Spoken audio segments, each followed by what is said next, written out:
교직과 돌봄 등을 전담하는 학교 비정규직 노동자인 교육공무직 노조가 5일 하루 총파업에 돌입했습니다. 도내 일부 학교에서 급식과 돌봄 교실 운영에 차질이 빚어졌습니다. 한국GM철수설이 또다시 고개를 들고 있습니다. 잇따른 사업 매각에 직영정비소 폐쇄 방침까지 내놓으면서 노조는 반대 투쟁에 돌입한 상태인데요.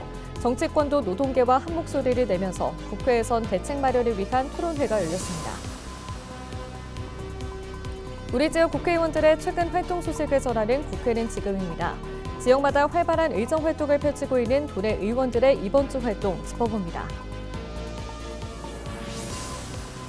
경남 곳곳에서 사랑의 김장 나눔 행사가 이어지고 있습니다. 정성스레 버무린 김치 한 포기마다 따뜻한 마음까지 전해지는 현장을 만나봅니다.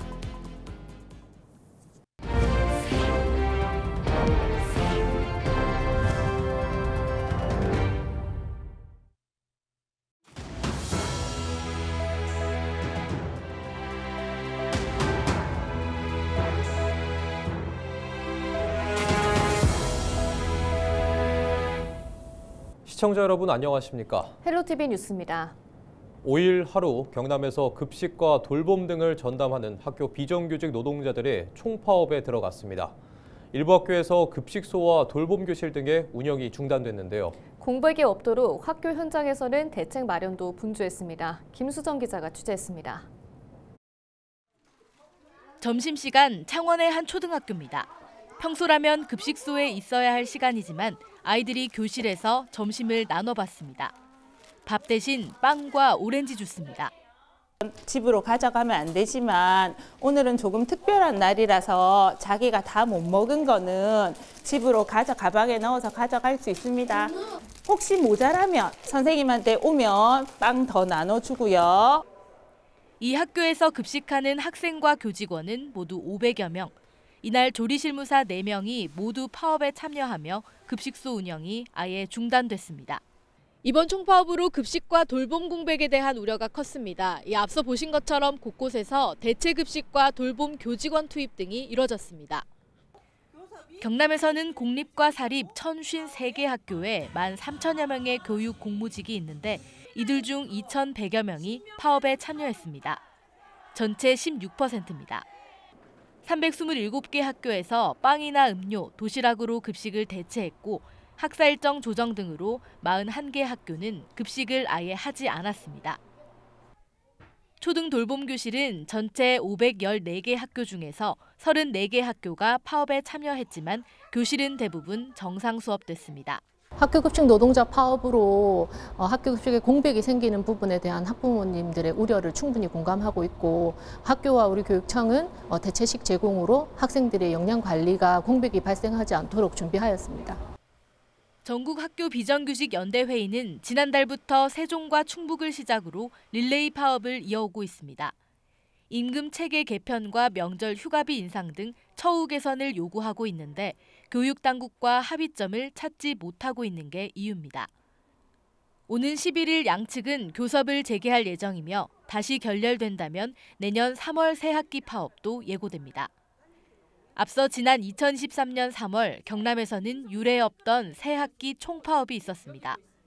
전체 학교 비정규직 노동자 20%인 약 2,500명이 참여했습니다. 헬로티비 뉴스 김수정입니다. 한국GM철수가 또다시 고개를 들고 있습니다. 잇따른 사업 매각에 직영정비소 폐쇄 방침까지 내놓으면서 노조는 반대 투쟁에 돌입한 상태인데요. 정치권도 노동계와 한 목소리를 내면서 국회에선 대책 마련을 위한 토론회가 열렸습니다. 이세진 기자의 보도입니다. 근로자들은 철수가 설이 아닌 현실이라고 입을 모았습니다. 최근 한국GM이 보여준 결정들은 사실상 내수 시장을 포기하겠다는 암묵적 선언이라는 겁니다. 최근 직영정비 폐쇄, 연구개발의 분리와 축소, 협력업체의 불안정, 그리고 반복적으로 되풀이되는 철수설까지 이 모든 것은 한국GM이 한국 산업 생태계에서 맡아야 할 책임을 제대로 이행하고 있는지. 한국GM의 불확실성은 국내 자동차 산업의 위기를 넘어 한 지역의 생존이 달린 문제라는 경고도 내놨습니다. 물류, 정비, 연구개발, 판매에 이르는, 더 나아가서는 이제 부품까지 가치사슬 전반의 붕괴를 야기하는 것이고요. 이 지역의 붕괴도 야기하는 것입니다. 반복된 철수설 논쟁이 오히려 독이 되고 있다는 분석도 나왔습니다. 우리 정부와 약속한 10년 잔류 기한이 다가오면서 GM이 협상 고지를 선점할 수 있는 구조를 만들고 있다는 주장입니다. 관세 때문에 철수한다. 연구소에서 개발 물량이 없어졌다. 그러니까 철수한다더라. 이 직영정비소 없는 이것도 철수 아니냐. 저럴 때마다 GM은 협상의 이니셔티브를 쥐죠. 이를테면 뭔가 해봐야 되는 거 아니냐. 한국 정부가. 앞서 기자회견을 열고 정부와 이대주주인 산업은행의 역할을 요구했던 정치권도 선제적 대응이 필요하다는 데 목소리를 보탰습니다. 오늘 토론회에서 나온 이야기들이 한국 GM과 글로벌 GM에 잘 전달이 되어서 우리의 뜻들이 관철되기를 소망해 봅니다. 다만 정부 관계자는 개입 필요성을 언급하면서도 지나친 예단을 경계했습니다. 부품 생태계도 우수하고 연구 인력도 상당하기 때문에 지금 철수를 예단하는 거는 성급하다. 이제 계속 이런 주장을 저희에게도 계속하고, 당연히 이제 문제가 있다면 정부도 적극적으로 개입하고 이렇게 할 계획입니다만. 이날 노동계와 정치권은 GM 철수 시나리오를 바탕으로 범정부 차원의 대응책이 마련돼야 한다고 목소리를 높였습니다. 또 군산공장 폐쇄 경험을 거울 삼아 지방정부 역시 책임 주체라는 점을 인지하고 적극적으로 개입할 때라고 지적했습니다. 헬로티비 뉴스 이세진입니다.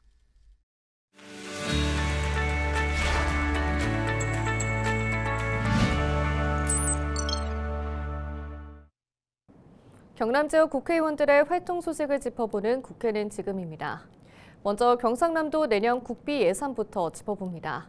지난 2일 국회 본회의에서 내년도 국비 예산이 올해보다 2조 700억 원 늘어난 11조 6,789억 원으로 확정됐습니다.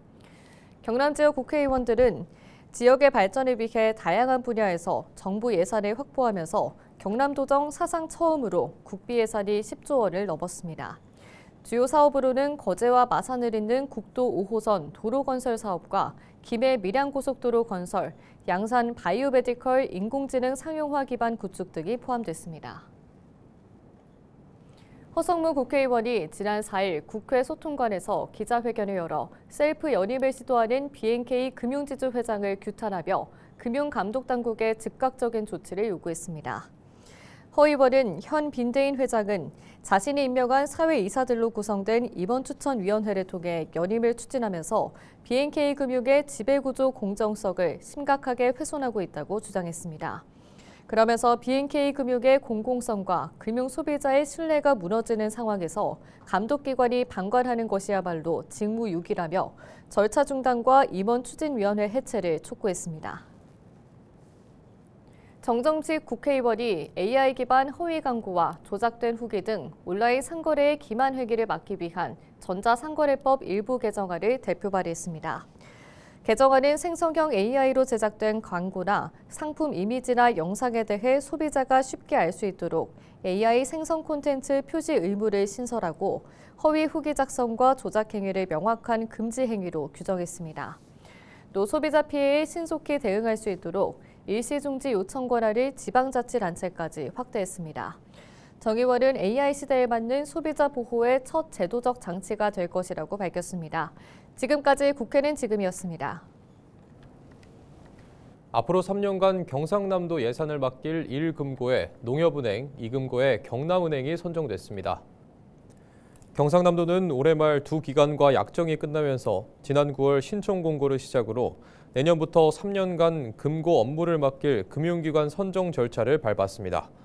공무원과 도의원, 금융 전문가가 포함된 경상남도 금고지 정심심의위원회는 재무구조 안정성과 금리 조건, 도민 편의성 등을 평가해 이같이 선정했습니다. 1금고인 농협은행은 내년 1월부터 2028년 12월까지 3년간 일반회계와 농어촌진흥, 재해구호 등 기금 8개를, 2금고인 경남은행은 같은 기간 특별회계와 지역개발, 통합재정 안정화 등 기금 6개를 책임집니다. 2025년 기준 경상남도의 한 해 예산 규모는 13조 원입니다. 지난 9월 26일부터 10월 26일까지 한 달간 통영 삼도수군 통제영에서 열린 미디어 아트 행사의 방문객이 13만 명을 넘어섰습니다. 통영시는 4일 통제영, 평화의 빛이라는 주제로 열린 미디어 아트 행사에 13만여 명이 다녀갔다고 밝혔습니다. 또 행사 기간 동안 약 200억 원의 지역 소비 효과를 거뒀다고 설명했습니다.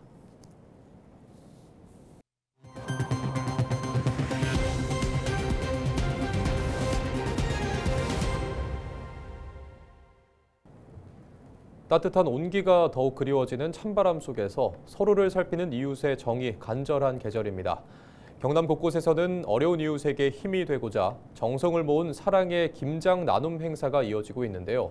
사랑의 손길로 정성스레 버무린 김치 한 포기마다 따뜻한 마음까지 전해지는 현장 영상 리포트로 준비했습니다.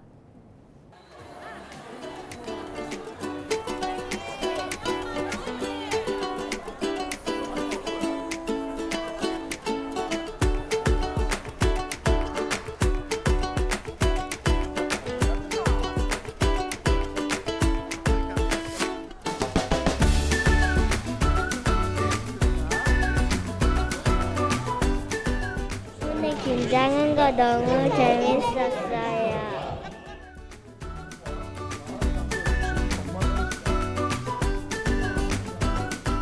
제3회 정우새시장 김장축제가 겨울을 든든하게 지켜주는 김치처럼 우리 지역 사회를 더욱 따뜻하고 풍요롭게 하는 소중한 계기가 되기를 바랍니다.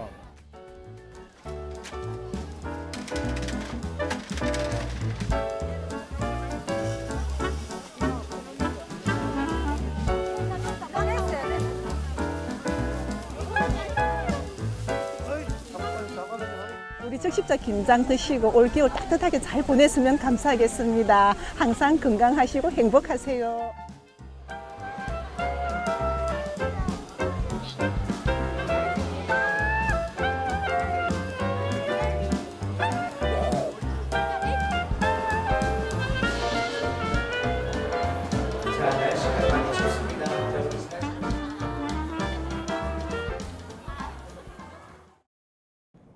진주에서 초등학교 자녀의 학교폭력 처리에 불만을 품은 30대 학부모가 둔기를 들고 교직원에게 욕설을 하다 경찰에 붙잡혔습니다.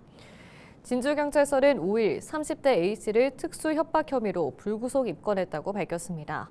A씨는 지난 3일 낮 12시쯤 자녀의 학교폭력 피해가 제대로 처리되지 않았다며 민원을 제기하던 중 둔기를 들고 교직원을 협박한 혐의를 받고 있습니다. 경찰은 A씨를 상대로 정확한 사건 경위를 조사하고 있습니다. 기장에서 탈북민 남성 A씨가 숨지고 며칠 뒤 A씨의 매형이 사망한 사건을 수사하던 경찰이 최근 A씨의 누나를 피의자로 입건했습니다. 기장경찰서에 따르면 지난 8월 기장군 한 아파트에서 40대 탈북민 A씨가 숨진 채 발견됐습니다. 경찰은 당시 A씨의 누나 부부를 참고인으로 조사했지만 당시에는 용의자로 특정할 증거가 없었고 며칠 후 매형도 차량에서 유서를 남기고 숨진 채 발견됐다고 밝혔습니다. 이후 A씨의 약물 검사에서 누나가 복용하던 수면제와 동일한 성분이 검출됐습니다. 경찰은 A씨 누나를 피의자로 입건해 CCTV 분석과 압수수색, 주변 인물 조사 등을 진행하고 있습니다. 부산대학교가 기후변화 시대 지속 가능한 벼 생산 기술 확보를 위한 글로벌 연구 거점 구축에 나섭니다. 부산대는 5일 과학기술정보통신부와 한국연구재단이 추진하는 해외 우수과학자 유치사업 운영기관으로 선정돼 2027년까지 총 21억 원을 지원받는다고 밝혔습니다. 연구팀은 벼 분자 면역과 벼 생식, 벼 육종 등 세 분야의 해외 석학을 초빙해 공동 연구를 수행하며 복합 스트레스에 강한 벼 품종 개발에 과학적 기반을 마련합니다. 부산진해 경제자유구역청이 내년도 기반시설 사업 국비 252억 원을 확보했습니다. 주요 사업은 북측 진입도로와 명지지구 간선도로 확장, 두동지구 진입도로, 보배 복합지구 간선도로 등 6개 기반시설 사업입니다. 경제자유구역청은 국비 확보로 기반시설 확장과 접근성 개선 등 주요 과제를 안정적으로 추진할 수 있게 됐다고 밝혔습니다. 이상으로 뉴스를 마칩니다. 시청해주신 여러분 고맙습니다.